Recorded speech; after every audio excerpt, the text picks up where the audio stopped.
dynamic dialogue, connecting sounds and listening challenges in English learners.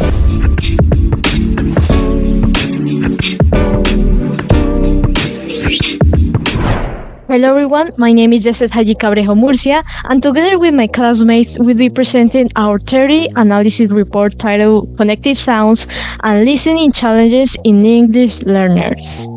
I'm Angie Suarez Rojas, and this presentation was built as part of our collaboration work for Phase 2. I am Melania Alejandra Armejo Moreno, and throughout this presentation, we will explain the educational problem we identified, the theories that help us analyze it, and what we learn from it.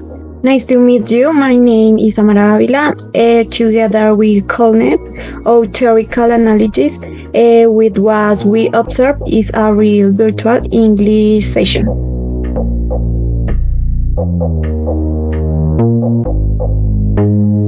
As we can see in this slide, our report focuses on the challenges that beginner English learners face when trying to understand spoken English. Listening comprehension is essential, but it often becomes one of the hardest skills to develop, especially in virtual environments where students can really above body, language, or real team cues. Yes, and that's what motivated us to choose this topic. During our observation, we noticed that even though students have access to interesting materials, they still struggled to process what they were hearing and didn't feel confident enough to participate. So basically, our goal was to understand why that happens and how the different language acquisition theories can help you interpret this situation. Moving on to the context of the session, we observed that was part of an inbuilt virtual class. It focused on reading and listening comprehension through fun, interactive activities like riddles, a short film, and a song. The class looked very dynamic at first, but participation was minimal.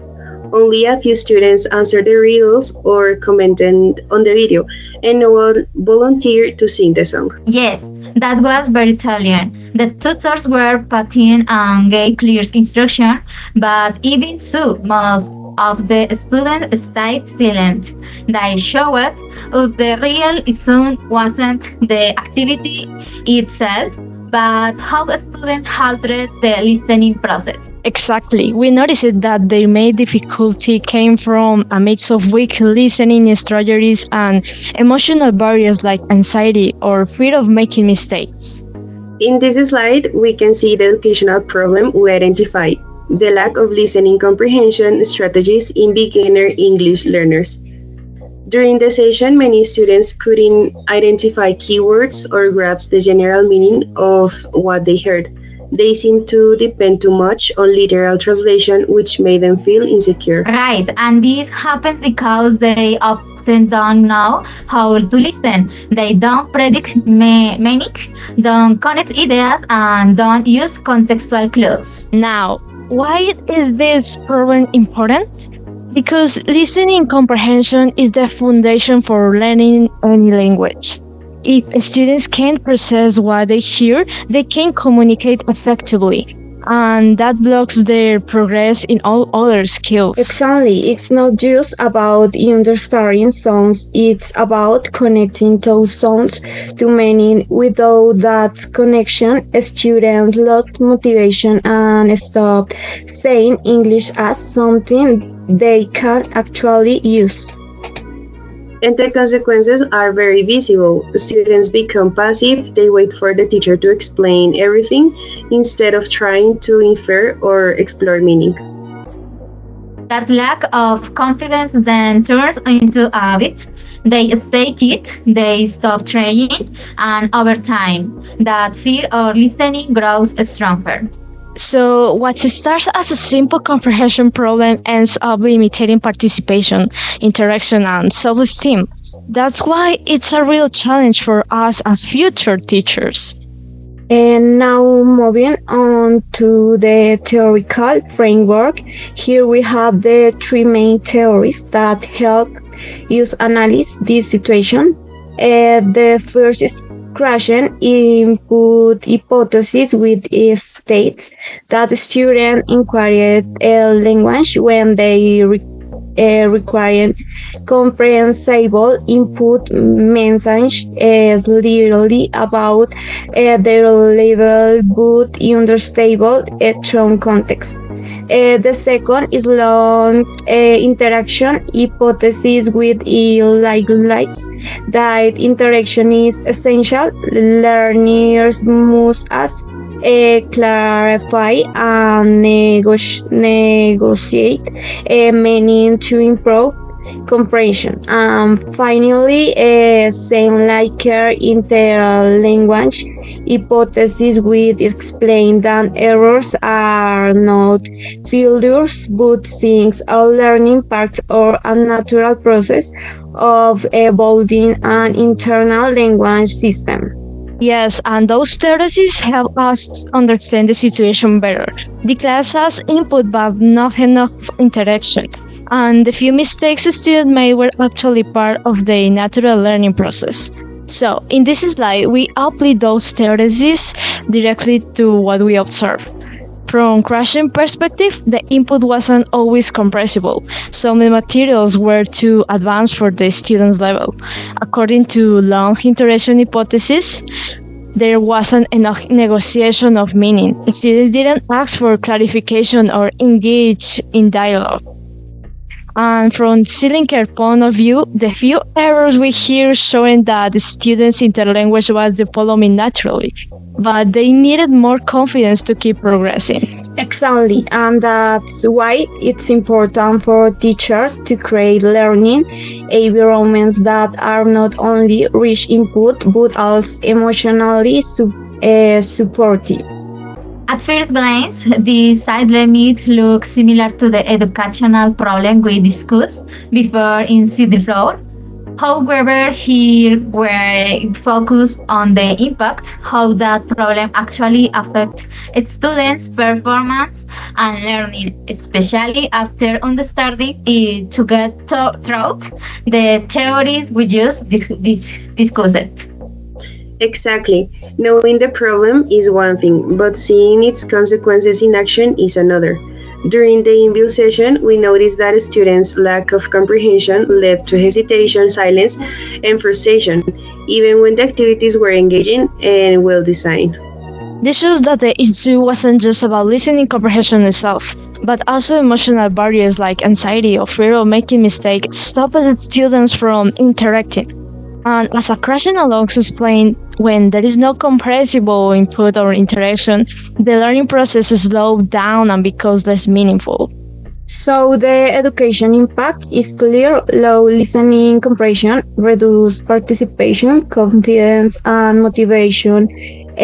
Understanding this help you see why emotional and cognitive support are both necessary in language learning, and prepares used to think of better strategies as future teachers. Here we share what we learned for this experience. We realized that teaching and listening isn't about using audios. It's about helping students develop strategies to understand and connect with what they hear. Personally, I found Krashen's hypothesis the most relevant. It shows that students need input they can understand, not too easy to get bored, and not too hard to give up. This project also helped us reflect as future teachers. We learned that confidence, participation, and motivation are just as important as grammar and vocabulary. If I could redesign the observe session, I would include more group discussions or listening tasks where students have to collaborate.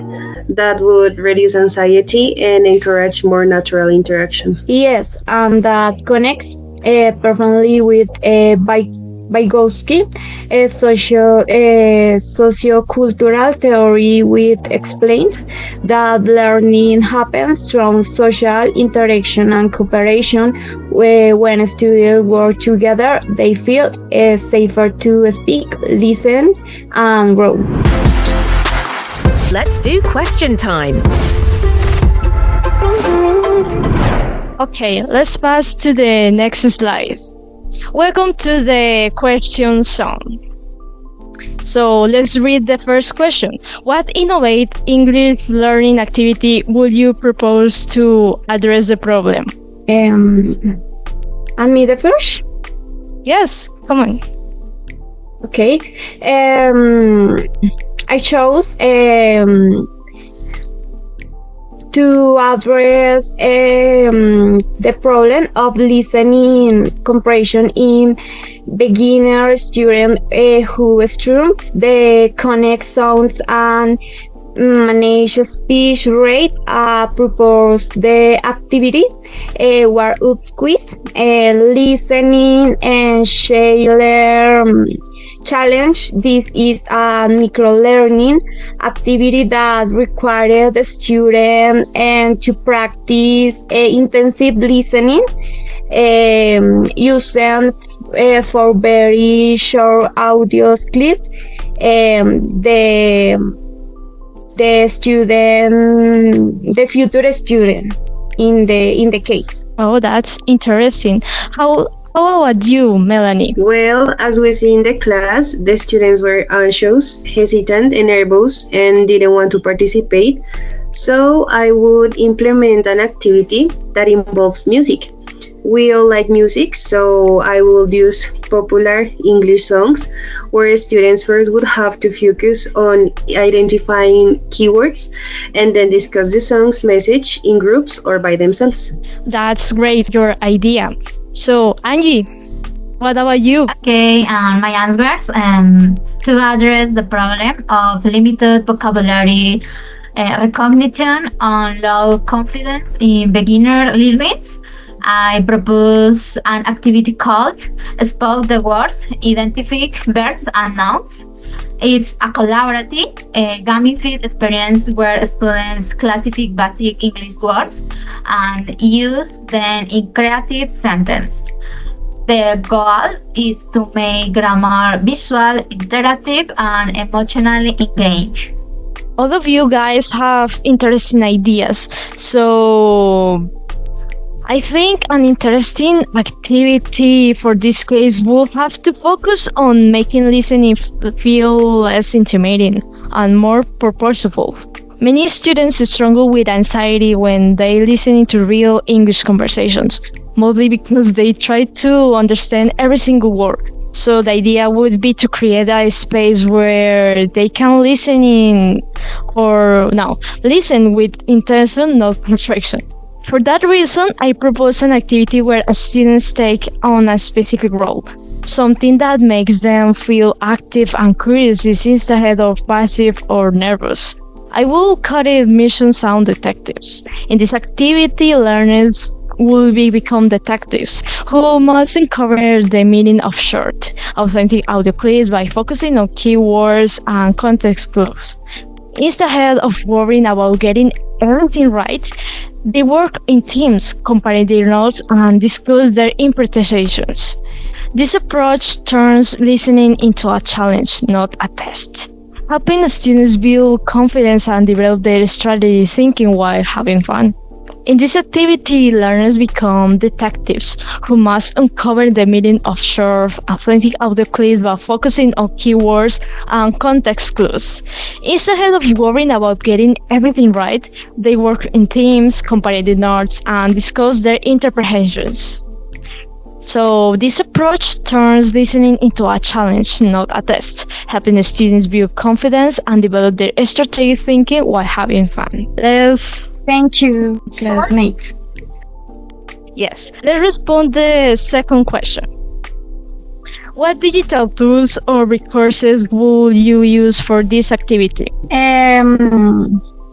to carry out this proposal, I will use 2K digital tools is Vocaro and Genially. I will record the audios on Vocaro in my own voice, which is crucial because it's allow me to customize the accent and control the speed, making the content authentic and less intimidation for Beijing's. Then I will use Genially as an interactive platform for the quiz, taking advantage it is gamification features and immediate feedback. I like Bokaru. That's really nice. So, Melanie, what about you?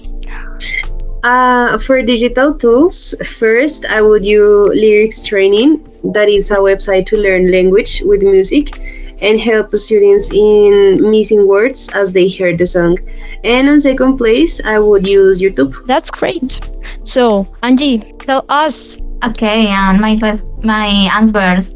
I will use Genially to get the activity with interactive visuals, World War or Kahoot for the classification game, Padlet for collaborative sorting and reflection, Flip for students to record their own sentence. The tools support creative participation and multidonal learning. Well, I think our future students are really going to learn and have some fun exploring all these tools. So, in my case, for my activity, I combine several digital tools that promote engagement and participation. Genially will be perfect to design the wall detecting mission. It allows you to embed audio, visuals, and even interactive buttons to guide students step by step. Then I use Padlet as a shared evidence wall where students can post the words or phrases they catch from the audio, so everyone can see others understood. So to make the session making more dynamic, the Mentimeter will help the class vote on which interpretation or case solution make most sense based on their collective clues. And of course, adding a touch of gamification such as budgets, levels, or a storyline would make the experience more motivating, helping students stay focused and lowering the fear of making mistakes. Okay. So, next slide. How would you assess the impact of this activity on language learning? In the case, for me, the impact of this activity will be evaluated in two parts. First, the quantitative result of the quiz on Genially, the correct answer, more or less. And second, the qualitative impact upon completion. I will have a student reflect on their mistakes, metacognition, forcing them to verbalize which part of the audio they found difficult. This way, will not only know if they hear the correct details, but they will else develop a critical awareness of their own listening challenge. Oh, that's great. That's an interesting idea. So, Melanie, tell us your ideas about this question. For me, to measure the effect, I think that I would prepare a pre and post activity listening quizzes and collect students' feedback on confidence levels. I think that improvement in both understanding and motivation would show a positive impact on learning. That's great. So, Angie, tell us. Okay. I will assess the impact by observing student participation, their ability to correctly classify and use words, and their confidence when speaking. I also include self-assignments with visual rubrics and short reflection on Padlet to understand how they felt and what they learned. I think we have good approach. I really hope our activities make the impact we expect. In my case, answering this question to measure the impact, I look beyond just whether students got the right answers. The goal here is to see how they grow in confidence, collaboration, and strategic listening. During the activity, observation and feedback will be key. The teacher could monitor how students interact, how they apply the listening strategies, and how their participation changes as they move from the first to the last audio case. So this will serve as formative assessment showing learning in progress. Then after the mission, students who complete a short reflection or self-assignment, sharing how their preparation of listening changed, what strategy worked best, and how they might use those skills in real life situations. So that reflective process will represent the summative impact, not only measuring understanding but also capturing growth in autonomy and confidence, which are just as valuable as linguistic accuracy. Thank you for listening to our presentation.